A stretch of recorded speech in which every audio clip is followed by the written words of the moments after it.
Hi, my name is Phil. I like to talk about politics, and in this video I'd like to discuss the nature of the transition period, which seems to be almost completely absent from the discussions these days, but is worth bearing in mind at this particular junction in our journey to national ruin. But first, if you'd like to be notified of daily news and politics, please subscribe to the channel and click the bell notification icon.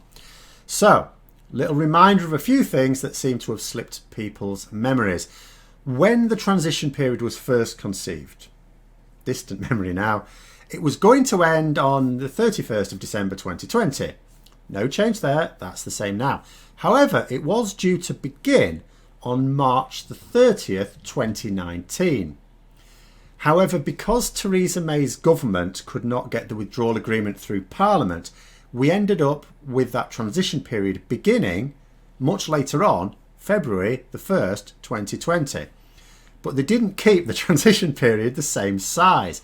So originally the transition period was supposed to last 21 months. In reality, it's ending up going to only last 11 months. So then we move on to, so what was the purpose of the transition period? What was so special about, it ending on a particular date? It was really there to allow us the time needed to implement the new systems and infrastructure to cope with life outside of the EU. Now, at the time, that life was supposed to include a close-ish relationship with the EU.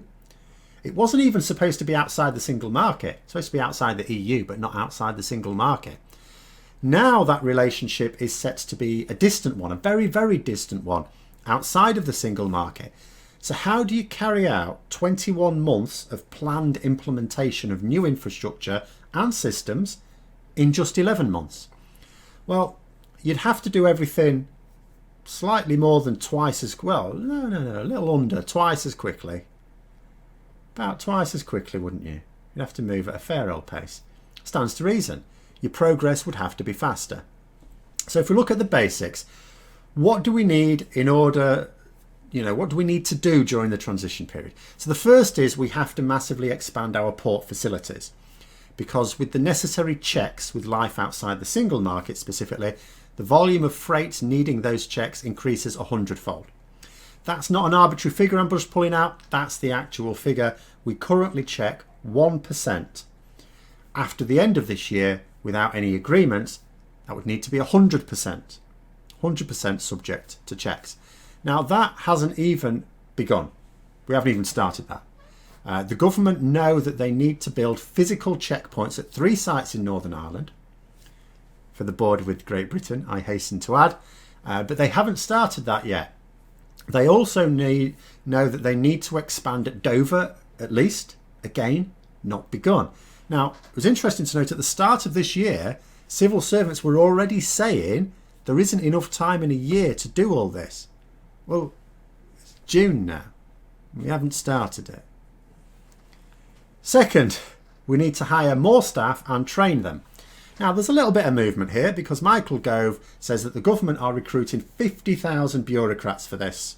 A figure that the Financial Times noted would mean that afterwards the UK will have more bureaucrats than the entire EU Commission. Way to get rid of that red tape.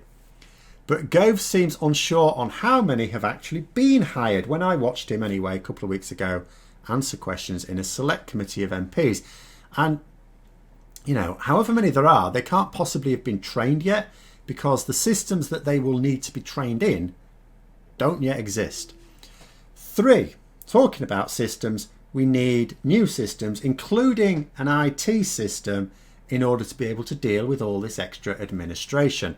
Now, good news, everybody. Michael Gove says that is well underway and will be online in 2024. So years after we need it then. And that is assuming that you believe that it will be ready in 2024. Bearing in mind the government has implemented new IT systems. This government, not previous, this government, Conservative government, have implemented new IT systems in both the Department for Justice and the Department for Work and Pensions. Years later, neither of them still work. 4, we need to set up new agencies to replace the EU ones that we currently use. There are loads of these. I think it's about 40 agencies, and each one will cost much more to set up our own version, and we need them as well, you can't just do without them. To set up our own version would require much more money than our contribution to those EU agencies. So for example, the government reckons, because the government have actually put a figure to this, that setting up our own aviation safety agency will cost 10 times as much as we pay to use the EU one, which is of course fully integrated and therefore better. And that's just one agency. Like I say, there are dozens of them. I think there's about 40. But that's okay. That's fine, because Brexit was never actually supposed to save us money, was it? Everyone understood that Brexit would actually cost us more, but that's fine. That's what the Brexiteers are saying now. But the key thing is that the agencies haven't been set up. Whether it costs more or not, they haven't actually been set up. So we were going to have 21 months in order to implement systems needed for a close relationship with the EU. And bear in mind, there was nothing to stop us. Just because we didn't start the transition period until January, there was nothing to stop us starting to build those systems much sooner. There's nothing wrong with building those systems whilst being a member of the EU. We didn't do that. So we were going to have 21 months to implement these systems with a close relationship with the EU. Boris Johnson reduced that time by nearly half to 11 months and made the task harder, as it also has to replace all EU systems with our own version. We are not going to be buying into them, or at least that's what Boris Johnson says. Now, 4 of those months have now passed, and the only progress made in any of those months is that we have apparently started to recruit more border staff. As I say, I don't know how many we have. I know they can't have got up to the 50,000 they need, because the roles are still being advertised. So we're still some way to go on that.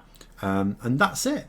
No building of physical infrastructure has begun, as far as I can tell. Businesses still haven't been told what the procedure is for transporting goods.